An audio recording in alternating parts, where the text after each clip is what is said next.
Heat last night. Luka Doncic and the Lakers are off to Portland for the second of a back-to-back. Luka may be out again tonight, but the Lakers are rolling. They won 5 of the last 6 games and are averaging nearly 120 per game. We're getting you set for the Lakers and Trailblazers, tipping off in 1 hour.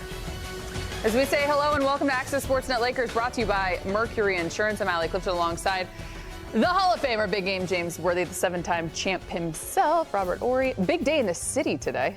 We're going to get to all that as well. Exciting times. That celebration was amazing. Yeah, it's something you may know about.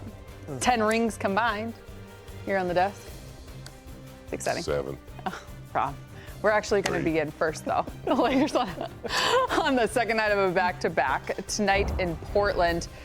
Guys, the injury bug, it continues, if you will. DeAndre Ayton, he's questionable, dealing with those back spasms he started feeling in Memphis on Friday. Luka will be out.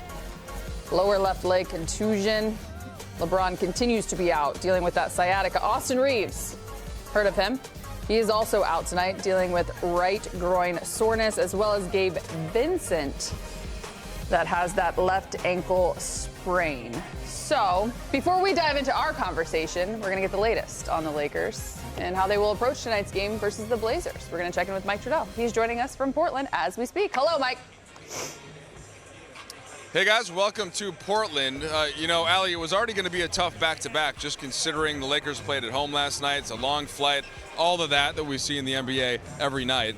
And then we learned today that they were going to be without several key players, including Luka Doncic and Austin Reeves. And so what exactly happened to Austin Reeves? That's where we started with J.J. Redick. So he gets into that, and then we move on to some other things in his pregame session. He's sore. Hopefully we'll get a little bit more information tomorrow. Did happen during the game sometime in the first quarter, he said, and he played through it.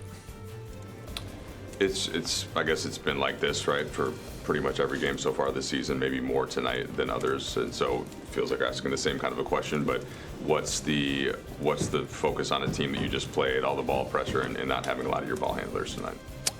Yeah, we've got to do a better job of taking care of the basketball and, at the very least, getting a shot up.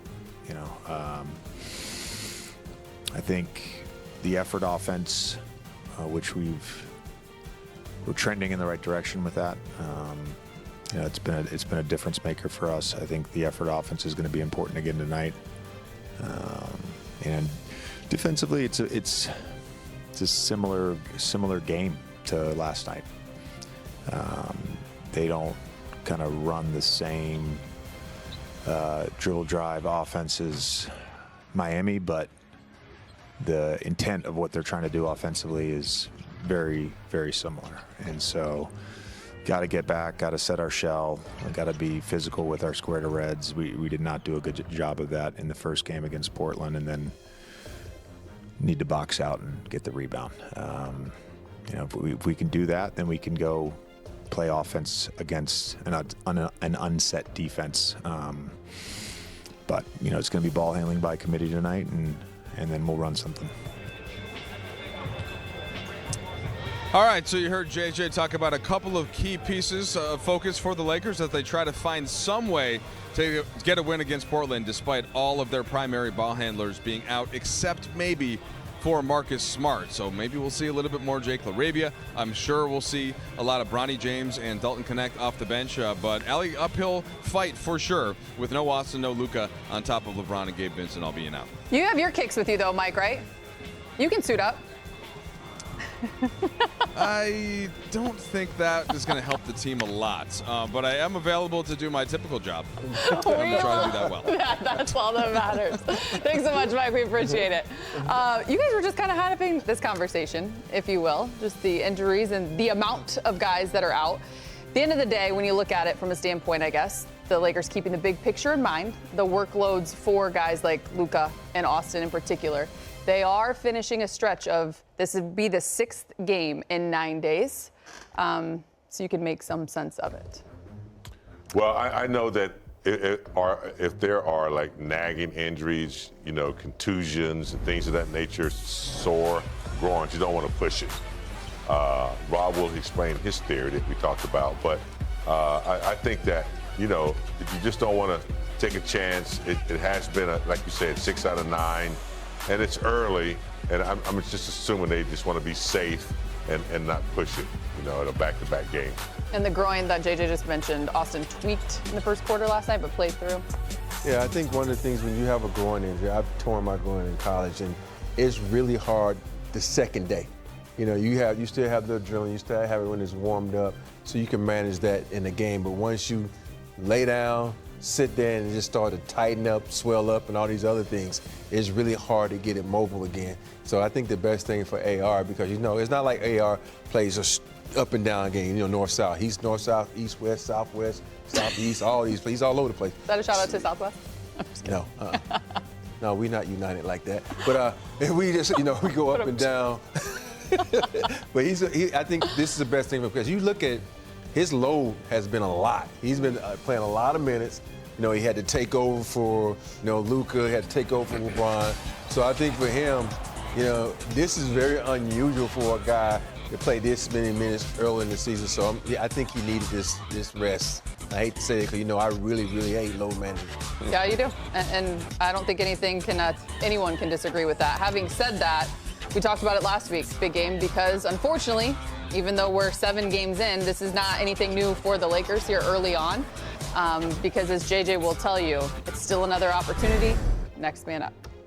It has to be, you know, guys have to really, you know, do their jobs better and try not to do, you know, more. You know, guys like Hayes is going to have to step up. Jake LaRavia has proven it'll be a little bit more focus on them defensively without Luka and without Reeves and without Gabe. So, you know, it'll be interesting to see how they connect defensively and, you know, try to get some excitement on that side of the court. Maybe get some steals, turnovers, get some easier buckets and make it easier on themselves. But they will have a leader out there. And Marcus Smart, you know, he's known for stepping up in all situations. But knowing that the team is without, 4 or 5 players, he will play a key role in how he verbalizes and how he, you know, establish that aggressiveness on both ends of the floor. I think for me, it's going to boil down to a group effort. And what I mean by that, coaches are going to have to send in the right plays, the players are going to have to execute those plays, and they're going to play tough-nosed defense because you think about the last time they played Portland. Portland kind of had their way with the Lakers, so now you shorthanded in a number of ways. Your prime scores, you know, you think about it, we got 80 points on the bench now because of Austin and Luka being out. So this is going to take a prime effort, and this is going to be, you know, team effort, pass the ball, move the ball. And when you're playing a good defensive team like Portland, I know that's really weird to say in here, but they are a good defensive team. You got to really move the ball. Don't second guess yourself. Move it fast. That way everybody can get not good shots, but great shots. A really good defensive team that plays 94 feet, as we've talked about. And they've also caught the Lakers on the second night of a back-to-back both times now, beating them last week 122-108. Jake LaRavia has scored in double digits 4 times so far in this young season, including 25 in last night's win over the Heat. He's averaging 13 points on the season, shooting 60% from the field. Plus, no Luka Doncic tonight in Portland, but Luka Magic has been on full display.